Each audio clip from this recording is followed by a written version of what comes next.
nosotros ya seguimos de vuelta junto a ustedes para, obviamente, seguir acompañando este contenido que es tan importante para las personas mayores, pero también para los que queremos prevenir y las que queremos prevenir algunas enfermedades. Sí, hay que adelantarse para llegar de buena manera. Y queremos hablar también de qué pasa con los varones, la próstata, los cambios que ocurren también, pero obviamente qué pasa, lo que señalaba la geriatra anteriormente respecto a todo lo que es con la incontinencia urinaria en hombres y mujeres. Obviamente nos acompaña María Paz Salinas, uróloga y andróloga del Hospital de Lota. Doc, un gusto que nos pueda acompañar para hablar de esta temática. Muchas gracias por la invitación.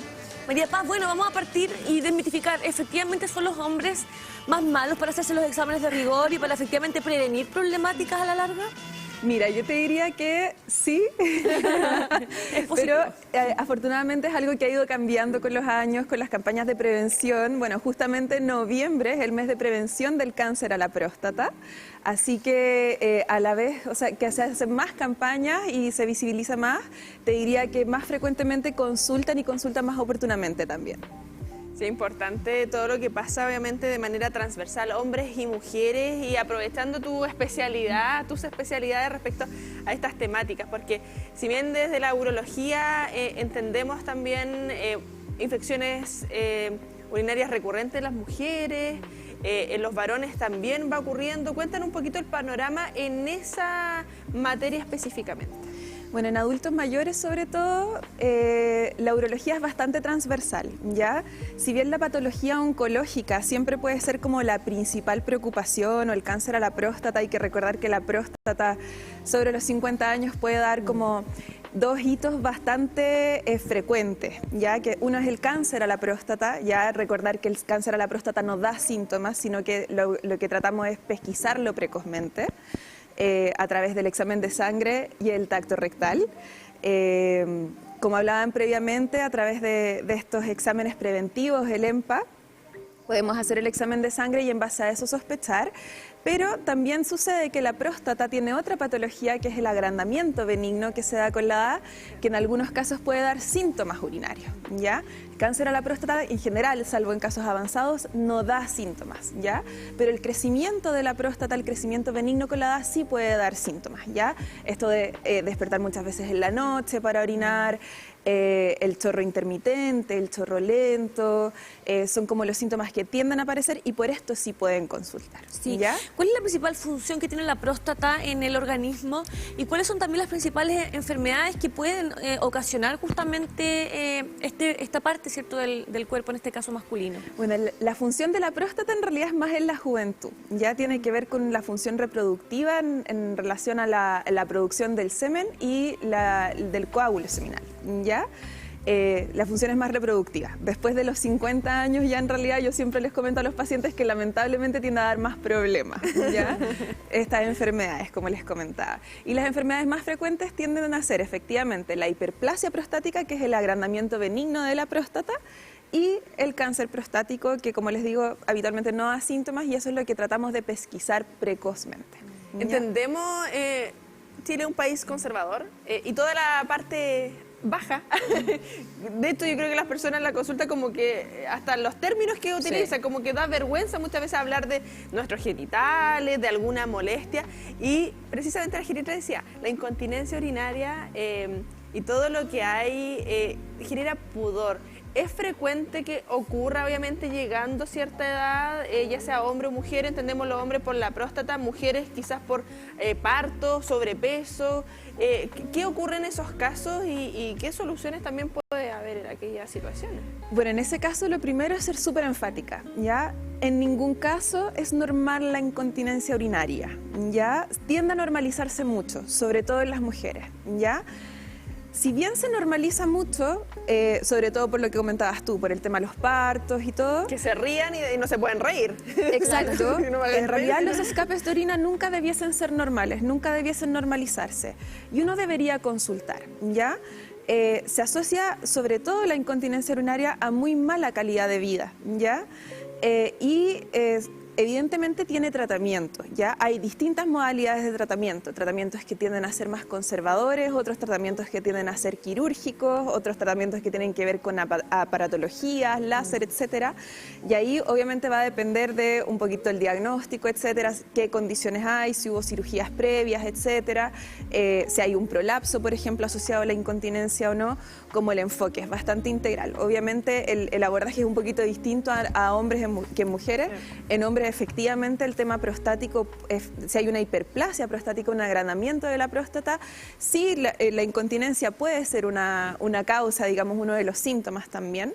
Pero obviamente el tratamiento es súper individualizado y pasa por medicamentos en algunos casos, como les digo, desde la base a kinesioterapia de piso pélvico, como en otros casos, o otras ayudas complementarias también, ¿ya? Tú hablas de que muchas veces esta incontinencia tiene directa relación a la mala calidad de vida. Exacto. ¿Cuáles son las principales causas, como tú bien dices, y qué es lo que efectivamente y probablemente estamos haciendo mal, que a la larga puede ocurrirnos este tipo de problemática? Bueno, la incontinencia... Bueno, si nos vamos a la parte quizá más femenina, incontinencia urinaria femenina dentro de las causas o factores de riesgo, sobre todo está el tema de los embarazos y los partos, ¿ya? Otro factor de riesgo, bueno, el tema de la obesidad, ¿ya? Como condiciones complementarias, sobre todo como después de la menopausia, la baja de los estrógenos a nivel local va dañando la mucosa genital, o la va atrofiando, va secando la mucosa, y eso también es un factor como predisponente además a la incontinencia, ¿ya? Todos estos factores se van relacionando e interaccionan entre sí y van debilitando estos tejidos, digamos, funcionan como una hamaca, digamos, el piso pélvico. El piso pélvico hay que recordar que contiene los órganos pélvicos y funciona como, tiene componentes musculares, tienes componente de fascia y tienes los órganos pélvicos, ¿ya? Y todo esto interactúa de una forma en que es súper importante evaluar qué componente de esta hamaca o de este sostén de los órganos pélvicos está fallando. Y por eso yo les decía que en base a qué está fallando vamos a definir el tratamiento, ¿ya? Pero dentro de todo, o sea, como hay factores que obviamente no podemos corregir respecto como a hábitos de vida o los partos o los embarazos, digamos, respecto como a la obesidad, sí se ha visto, se ha demostrado que la baja de peso sí logra mejorar habitualmente la mayoría de los tipos de incontinencia.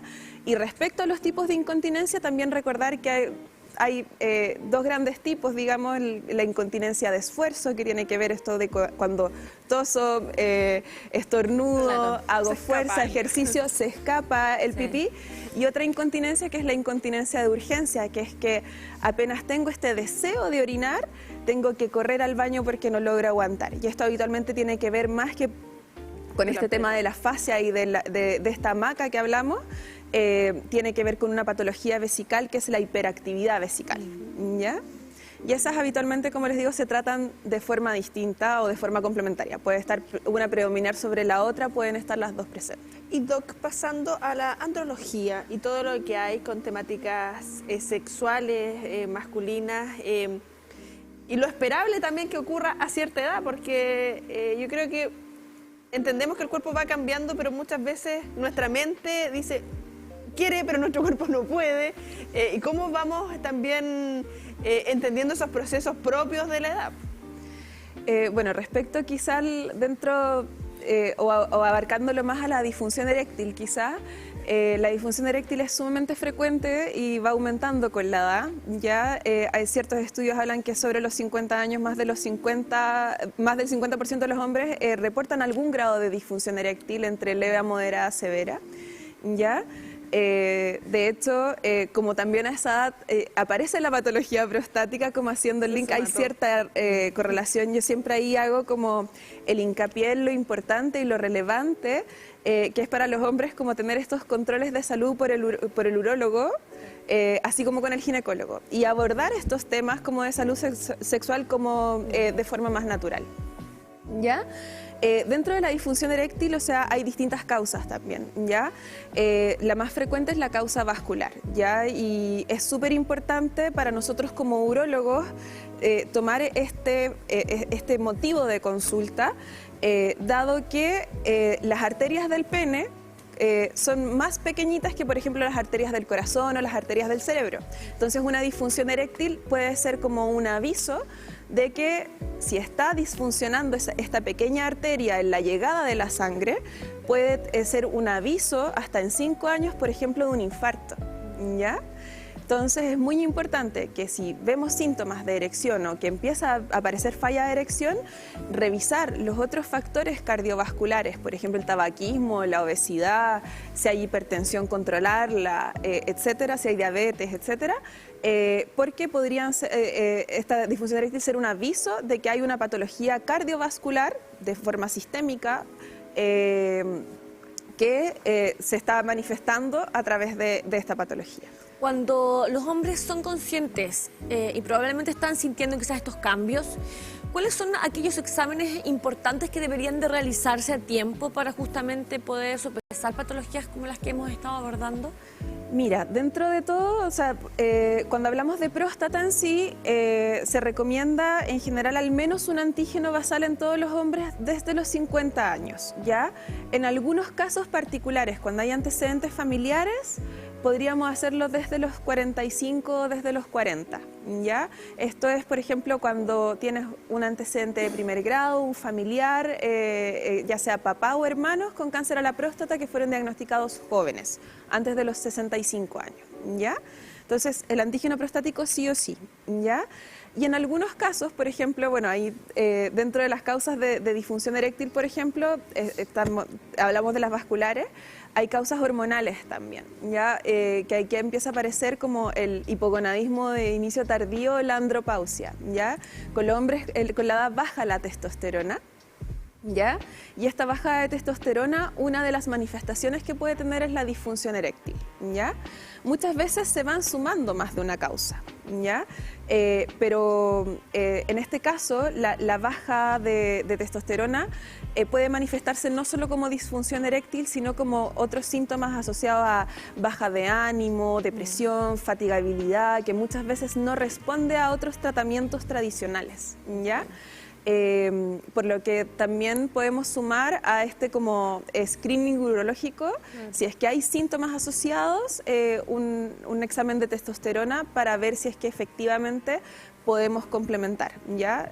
Doc, estamos hablando anteriormente de la automedicación, suplemento y todo, y bueno, en caso de disfunciones hay medicamentos para esto. ¿Qué hay con esa automedicación y los peligros que pueden ocurrir pensando que en muchos casos se hace mal uso también en la juventud, de venta popular, algunas marcas y todo, y se puede consumir de hecho desde la juventud, y eso, ¿qué complicaciones puede generar pensando que es algo vascular principalmente, y qué pasa con nuestro corazón? Y no sé, lo tomamos de manera desmedida, la caja dice, no tengo idea, 4 miligramos, 5 miligramos, 0,5 y tomo el doble.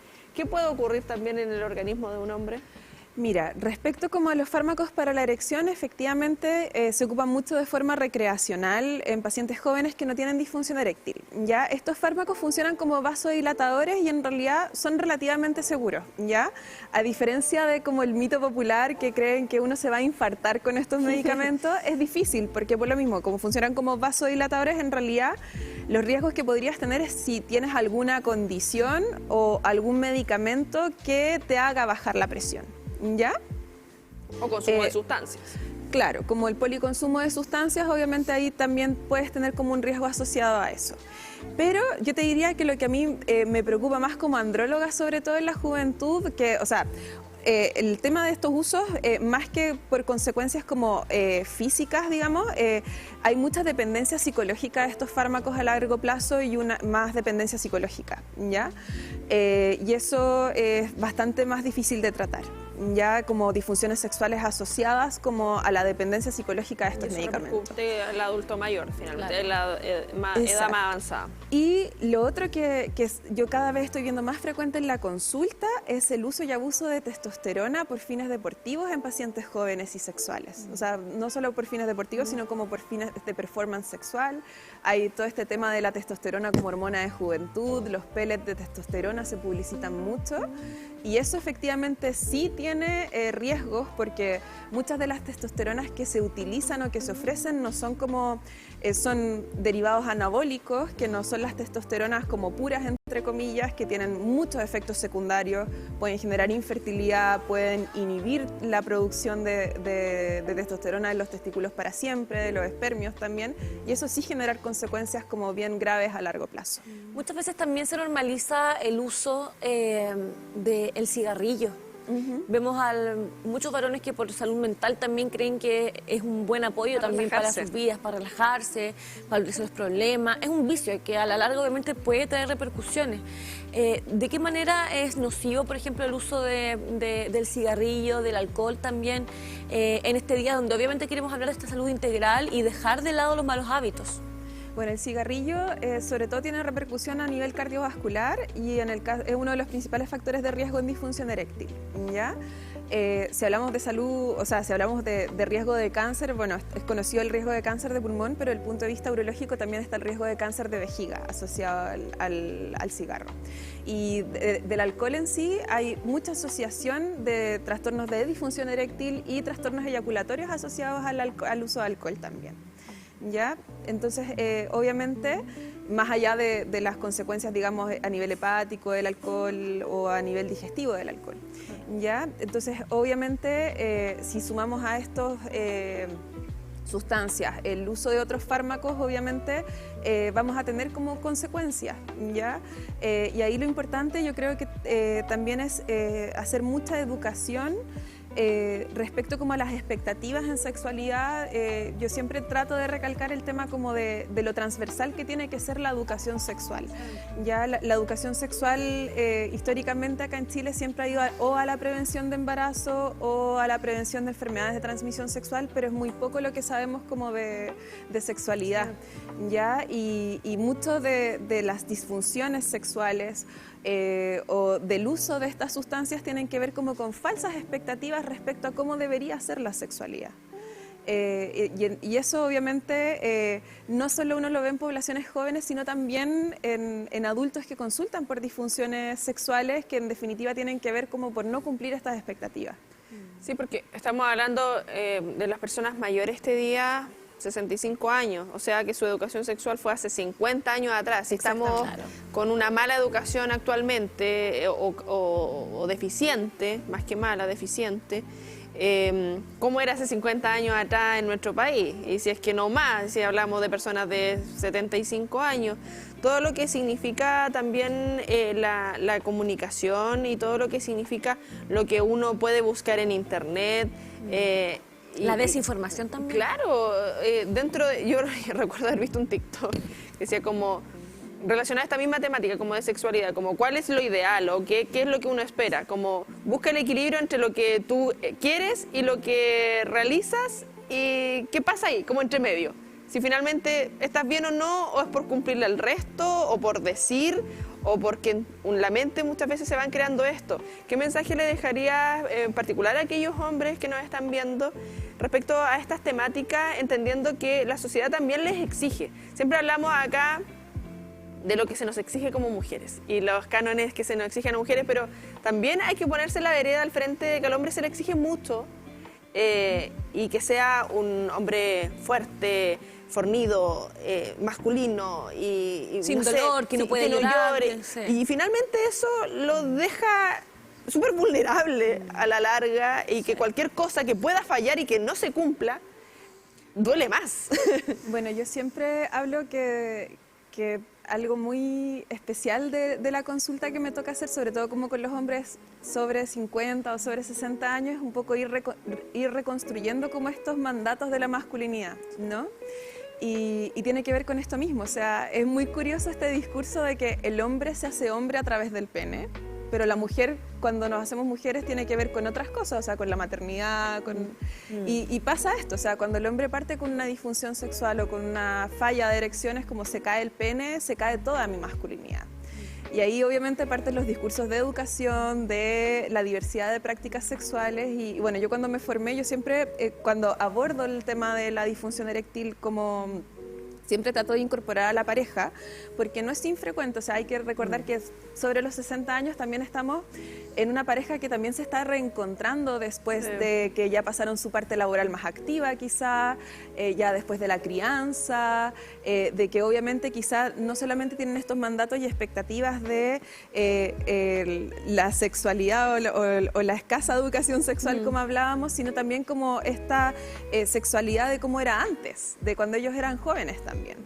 Y es un poco también ese espacio y ese camino como a redescubrirse y al ir entendiendo también que yo siempre hablo de que, ok, puede ser que con un medicamento quizá logremos una rigidez del pene que no sea un 100%, un 70%, pero si además tratamos el componente femenino, que en algunos casos hay dolor a las relaciones sexuales que se tienden a normalizar mucho, hay temas de lubricación, etcétera, pero si también logramos como trabajar en ese componente también, logremos tener una relación sexual satisfactoria para ambos.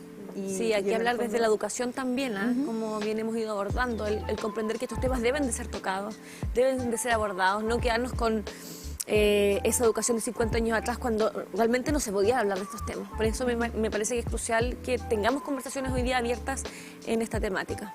Sí, de todas maneras.